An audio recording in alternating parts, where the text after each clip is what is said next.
The scariest thing that woke people up at night. Story 1. On a camping trip with friends in a state park, in the middle of the night, our tent is woken up by the sound of gunshots. It is illegal to go hunting in state parks, so we weren't sure if the shooter was hunting animals or just shooting a gun randomly into the woods. Gunshots grew louder over the next hour, so it seemed like the shooter was getting closer to our campsite. A state trooper helicopter started flying overhead with a spotlight trying to find the shooter. We eventually heard a bunch of cop cars up the hill from our campsite and heard the state troopers get out and order the shooters to drop their weapons, and they brought the shooters into custody. The next morning, we asked the people who ran our campsite what happened. The people who lived in the house up the hill had apparently done a lot of then decided to use cars driving down the main road as target practice. There were raves and trees in our campsite that had bullet holes in them. Luckily, none of the bullets hit any campers or caused any of the cars to go off the road, which would have sent them hurtling down a mountainside. Story 2. When my baby was first born, I had to take an anti-nausea medication, and that medication messed with my dreams. One night I slept on my arm so that it fell asleep beyond pins and needles all the way to numbness. I was sleeping on my stomach with my arm pinned underneath me, my hand near my chest. In my dreams, a marauding squirrel jumped on me. In my sleep, my body tried to fend off the squirrel with my then numb arm. Because my arm didn't feel like me, my brain confused the scrabbling movement of my sleeping arm with the attacking squirrel. I screamed bloody freaking murder and jumped like I had been bucked out of bed. My movements knocked over a frame that had been leaned against the nightstand, which fell against the baby's crib, then down in front of the dog kennel. Within maybe 2 seconds, we went from bucolic slumber to screaming wife, confused, yelling husband, crying baby, and barking dog. It took us a while to get back to sleep. That may be the most intense thing to go through that involves a squirrel that I can think of, at least if you ask me. If you ask my pit bull, she would have a lot more to say about the squirrel menace that plagues our backyard. When I was a kid, we went camping in the woods. I heard what I thought was a bear outside our pop-up camper, and it woke me up. Me and my 2 brothers were sleeping on one side, with me in the middle, and our parents were sleeping on the other side. It was completely dark, so I couldn't see a thing, but I could hear what I thought was a bear snorting outside. I was scared to death. I couldn't figure out a way to climb over my brothers and cross to the other side to wake up my father without making noise and alerting the bear to the tasty meal waiting inside. So I just lied there perfectly still for the whole night, waiting for giant claws to rip their way through the canvas. As the sun came up and I started to see, I noticed that the lump that was my father in a sleeping bag was rising and falling with the bear's snorting. Turns out my dad's snoring had kept me up all night in absolute fear. As I am someone whose snore can sometimes sound like the mating call of a chainsaw, I am sure my partner Madam Facts sympathizes with your plight. Story 4. I woke up with chunks of teeth in my mouth and severe abdominal pain, probably swallowed some tooth. Then looked across the room and there was a pool of blood on the opposite side of the room. After quickly spitting out the rest of the teeth bits, I went to the bathroom and was shocked to see my entire face was bleeding, but from a deep cut in my chin and not from my missing tooth. I realized that I had sleepwalked, then decided to fall asleep while standing on the other side of the room and did a belly flop straight onto the floor. And then somehow, after all of that, got up again and walked back into bed and fell asleep for a few more hours. I had to get a new tooth from a student doctor that I've never gotten fixed. I also ended up supergluing my busted chin together because I couldn't afford stitches. Story 5. Sleeping over at a friend's house when I was around 9 years old on the top bunk and was woke up when pieces of the ceiling landed on me and warm furry things also landed all over me and were scurrying across my face, chest, and limbs. I jerked up and saw mice skittering all over the place and pieces of the ceiling missing, which were on the bunk where I had been sleeping. I got up and the noise woke up my friend's mom, who came in, saw the mice running around the bed where had been, and screamed blue murder. Mice were continuing to periodically poke their heads out of the hole in the ceiling. The people who lived in the apartment above my friend had a mouse problem, and the mice had an extensive nest in between the 2 apartments in the floor space after the landlord looked at the problem. My friend slept over at my house from then on. Story 6. The night I watched the movie The Conjuring, I woke up in my bed shaking and all the clothes hanging in my closet rattling like crazy. Took me quite some time to realize it was an earthquake and not the devil come visiting. When I was in my final year at high school, I had trouble sleeping at night with my final exams approaching. I think I dozed off for a bit and suddenly woke up to see a person's face staring in through my window grill. I was in such a panic I literally couldn't move or scream. Luckily, he saw me wake up and escaped. Both of those are pretty legitimately scary. Seeing a person outside your window is the kind of thing that makes you never want to sleep again. And despite my 4-year stint on the West Coast, I never actually experienced an earthquake. The only notable one that happened out there was when I was visiting family back here in Minnesota. But I feel like if I did, I would not handle it well. Story 7. I woke up and heard someone walking outside my bedroom window. The window was open and there were leaves on the ground. I got up and put my back against the wall next to the window. I heard a very distinct human walking sound getting closer and closer.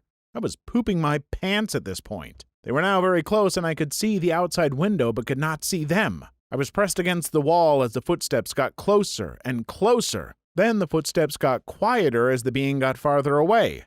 It took every nerve in my being to look out that window, and nothing. I went outside and looked back there, baseball bat in hand, and saw a very large possum. No scary criminal. Story 8. I don't know if it counts, but we were in the field in Camp Pendleton, California, and sleeping in just our mummy bags under the stars, and woke up in the night for whatever reason, and my eyes focused on the next guy over in our circle who had one of the largest spiders I've ever seen in the wild sitting on his forehead, maybe getting warm or something. Freaked me the frick out.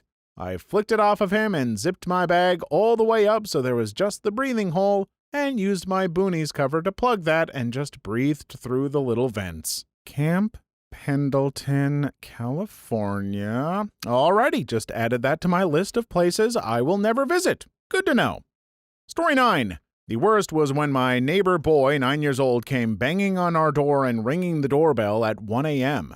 His mom and stepdad were fighting. Stepdad hit mom and had her on the ground with his hands around her neck trying to choke her. We've never had to call 911 before that night. This poor little boy had his 2-year-old sister in his arms with a completely dazed look on his face. While my mom was on the phone with 911, I sat the boy down and made sure to tell him that he was incredibly brave and no matter what anyone tells him, he did the right thing by coming here. Even sadder is they had to move here from across the country that week and he knew no one. Story 10. My parents visited my wife and I, and since we didn't have 2 bedrooms, we let them stay in our bedroom, but we have 2 cats and they can open the bedroom door if it isn't locked by key. We told them to remember to close it. Sometime at night, I hear a scream followed by, "Cat!" Come to find out that my mom went to use the bathroom but forgot to lock the bedroom door afterwards, and my dad was greeted by my cat's face staring at his. Honestly, it was probably scarier for my cat who was expecting to see me instead. Story 11. My sister had an all-white clown doll that hung from the ceiling on a little swing. In the summertime, we slept with our doors and windows open to get the cool air in. When I woke up one night hearing some tapping against her window down the hall, if I sat up in bed and looked down the hall, and I could see into the front of her bedroom. So I did, and I see this freaking clown swinging back and forth against her window, backlit by the street lamp, but clearly staring directly into my soul like it was all it desired in this world. I didn't sleep well that summer. I'm not inherently scared of clowns, but there is something about the idea of an all-white clown that is just wrong. It's like I can see it in my head. It looks like a clown, but with no color, it's just off, like the unclowny valley. Story 12. My wife and I were separated, and I was sleeping in the basement apartment of our home. She woke me in the middle of the night to come upstairs. There in the kitchen was an intruder sitting calmly at the table. My wife left me alone with this person at 3 a.m. I was shaking, scared that this person would snap and get violent. Turns out he was stoned out of his mind, and my wife had forgotten to lock the front door. She had left to call the police. I found out later that she had found him in my son's room. There aren't many things scarier than finding a stranger in your house in the middle of the night. Story 13. I was drifting off and was already dreaming, but it seemed I was still awake because I was dreaming of myself in bed, in my room, but in my dream I was awake. I dreamt some people or person swung through the bedroom door and ran towards me and in an instant and hit me with all their might with some heavy object. I shook awake. It was a similar feeling when you may startle yourself awake because it seems like you're falling. It took a moment for my brain to tell me I was alone and it was just a dream. It was so strange, exhilarating, scary. Never had a dream like it since. Please like and subscribe if you've made it this far. I hope you'll enjoy the rest of the video and have a wonderful day. Story 14. It turned out to be funny. Someone was trying loudly to break into a car just outside my ground floor bedroom window that faced a large parking lot in an apartment complex. He was trying to smash the window and wasn't strong enough and was yelling a lot. I called the police. I heard every word they said when they showed up. It turned out that he was trying to break into his own car because he was too drunk to find his own keys in his own pocket. I love a story with a few twists and turns, and I'll admit, I did not see where that was going. Drunk guys, so long as you aren't hurting anyone, keep on being the inspiration for the weirdest stories. Story 15. When I was 18, I broke my leg, and it was non-weight bearing, so I was sleeping on the sofa downstairs. Woke up to a guy climbing in the window directly over my head. I'd obviously left a window open a crack, and he'd seen an opportunity. To be honest, as scared as I was, I'm fairly sure I scared the poop out of him too as he screamed and ran away after I hit him with my crutch. Story 16. Boyfriend was out of town and I heard a voice in the middle of the night. My dog woke up and barked too. Heard the voice again, sounded like a British woman. Grabbed the gun and started lurking the house like, what the F? It was my carbon monoxide detector that apparently talks to tell me the battery was low. But it scared the poop out of me for a few minutes. Story 17. My children. I love them more than anything, but they are some sneaky mojo and they wake you up in way so gentle that you don't realize it. Then you open your eyes and they are 3 inches from your face like, good morning, Daddy. It's 4 a.m. Wouldn't change it for the world. The panic I would feel at seeing the face of a child right in front of mine at 4 a.m. would result in me accidentally punting a 3-year-old into the closet. Probably for the best that I don't plan on having any kids. Story 18. My dog barking because cops were banging on the door and windows of our Airbnb, flashing their lights into each and every room. Called 911 and she told us not to answer the door because she doesn't see cops in our area. How dare you leave us hanging like that? What do you think this is, a horror movie trailer? Get back here and tell us what the hell happened. Story 19. Once I woke up because I heard music playing from the kitchen and I thought maybe Mom forgot to turn the radio off. I went through the dark hallway to the kitchen to turn the radio off, but when I was standing in the dark kitchen, there was no music playing. Everything was as quiet as always at 3 a.m. Story 20. I heard someone quietly trying my front doorknob late at night. I wasn't quite asleep yet. I checked with my roommate later and it wasn't them. It happened once or twice more, but I never got to the door quickly enough to see who it was through the peephole. Nothing ever came of it, and I live somewhere else now.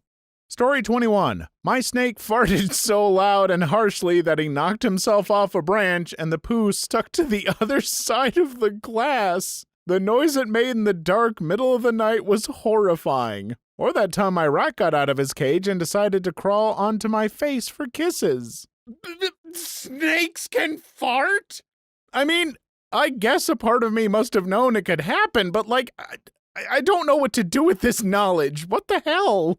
I looked up some videos. It's so much grosser than you think.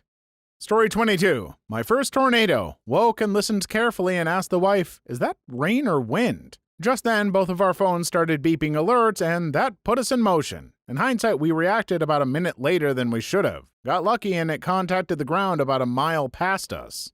Story 23. Tornado siren. In the Midwest, they test them once a month and you get used to it. But holy hell, when it goes off at 3 a.m., your subconscious mind dumps adrenaline into you. I thought I was going to have a heart attack. Like literally 29 years old, about to have my wife call an ambulance. Story 24. Back when I was in the military, went to bed after drinking, forgot to lock my door, woke up to someone sitting in my chair watching TV. Turns out he'd been drinking too and thought he was in his room. Story 25. A silhouette of a small child at the end of my bed that whispered my name in a demonic voice. It was my daughter. I don't care what people say. Kids are creepy as F in the dark. I am just imagining that and I would scream. I would full on scream and throw pillows and scramble. My poor, non-existent children. Story 26. A fox making the scariest frick noises foxes make. Literally thought that there was going to be zombies outside. Was so scared I wouldn't even go check with my ex what the hell it was. Story 27. Feverish hallucination. Sickness isn't the fun type of hallucination. It's the I took too much Benadryl sort of hallucination. Story 29. The extremely realistic feeling of a bare hand grabbing my foot, which made me wake up instantly only to realize it was somehow a dream. Story 30. My dog decided to hop onto our piano and started walking across the keys in the middle of the night.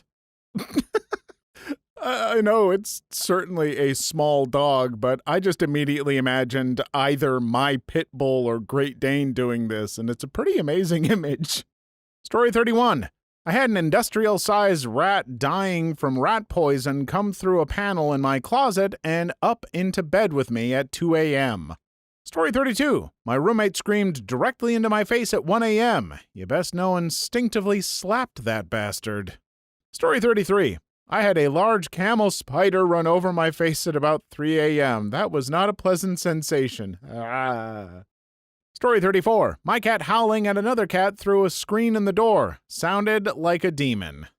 Story 35. A poster falling down from the wall. I'm pretty sure my neighbors heard my scream.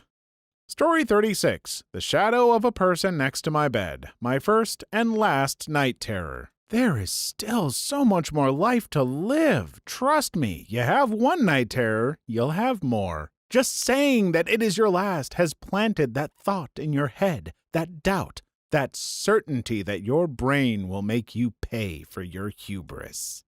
Story 37. Probably my fairy lights turning on with a battery missing. Story 38. A shadow person from my sleep paralysis episode. Please leave your story in the comments. I would love to make a video on them in the future. Also, don't forget to like and subscribe.